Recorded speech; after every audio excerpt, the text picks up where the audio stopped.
Bonjour, je m'appelle M. Cheikh Mbacké Guissé.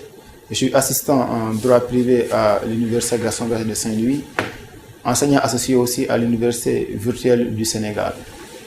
J'ai eu mon DEA en droit économique et des affaires à l'IGB de Saint-Louis. Je suis actuellement doctorant en travaillant sur une idée relative au droit immobilier, notamment à la publicité foncière. J'interviens aussi au niveau de l'université relativement au droit commercial, au droit des obligations, le droit international privé et aussi le droit pénal général.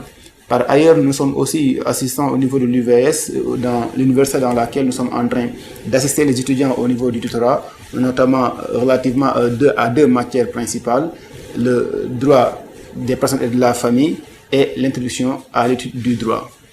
Donc nous souhaitons aussi la bienvenue aux étudiants, féliciter par ailleurs les étudiants qui vont rejoindre la L2, leur dire aussi qu'il faudrait continuer les mêmes efforts qui ont été fournis au niveau de la L1. La deuxième année n'est qu'une continuité de la L1.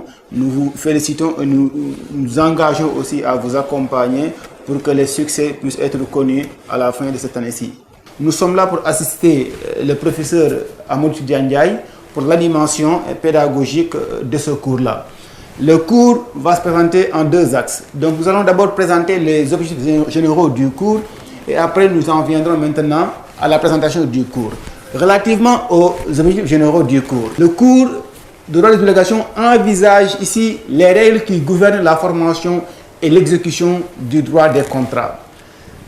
Le cours identifie aussi les différentes parties au contrat et définit le cadre contractuel légalement prévu en exposant le principe de la liberté contractuelle.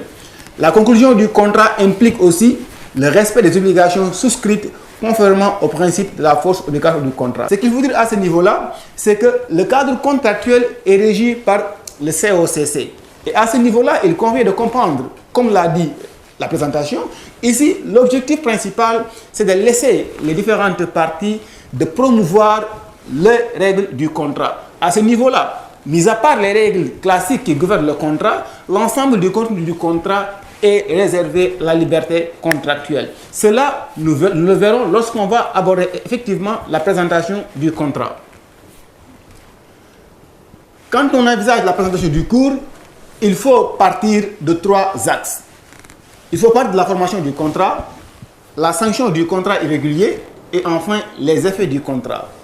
Relativement à la formation du contrat, il convient de dire que le contrat est gouverné par le principe du consensualisme. C'est-à-dire qu'effectivement, le contrat se forme en principe dès que les différentes parties sont consentantes. Dès que les deux parties au contrat disent oui au contrat, effectivement à ce niveau-là, on peut considérer que le contrat est formé. L'article 41 du COCC pose ce principe.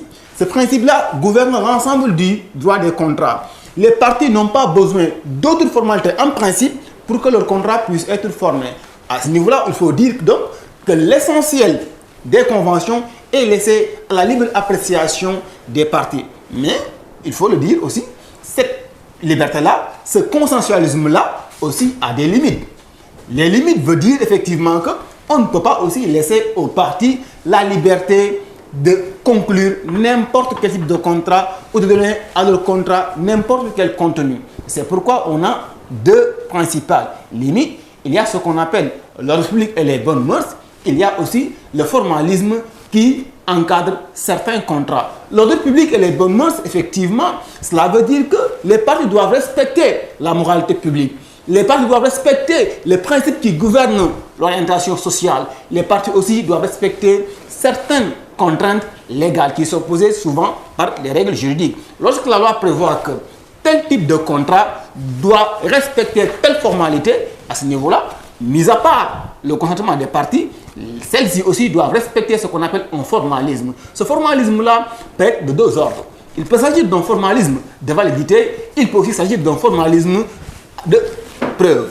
Il faut comprendre que lorsqu'il s'agit d'un formalisme de validité, le contrat n'est pas valable s'il ne respecte pas effectivement cette formalité-là. Maintenant, le formalisme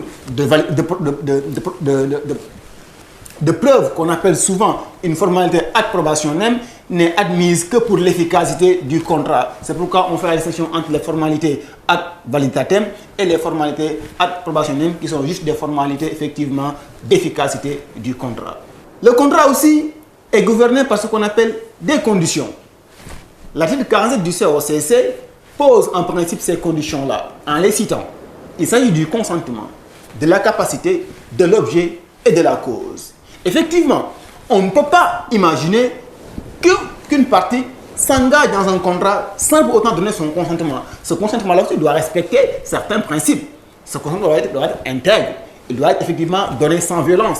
Il doit être aussi donné sans aucune erreur. La capacité ici renvoie seulement à la capacité civile. Le fait que la personne puisse avoir les capacités intellectuelles pour contracter. On parle souvent du majeur capable et du mineur. Le mineur, ici, ne peut pas contracter, par principe. Aussi, le majeur, lorsqu'il est atteint de certaines déficiences mentales, ce majeur-là ne doit pas aussi donner son consentement. L'objet du contrat et la cause aussi doivent aussi respecter ce qu'on appelle la licéité.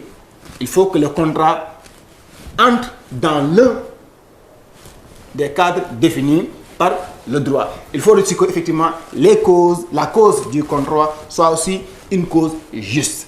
À ce niveau-là, il faut comprendre que lorsque ces conditions-là ne sont pas respectées, le contrat effectivement encourt une annulation.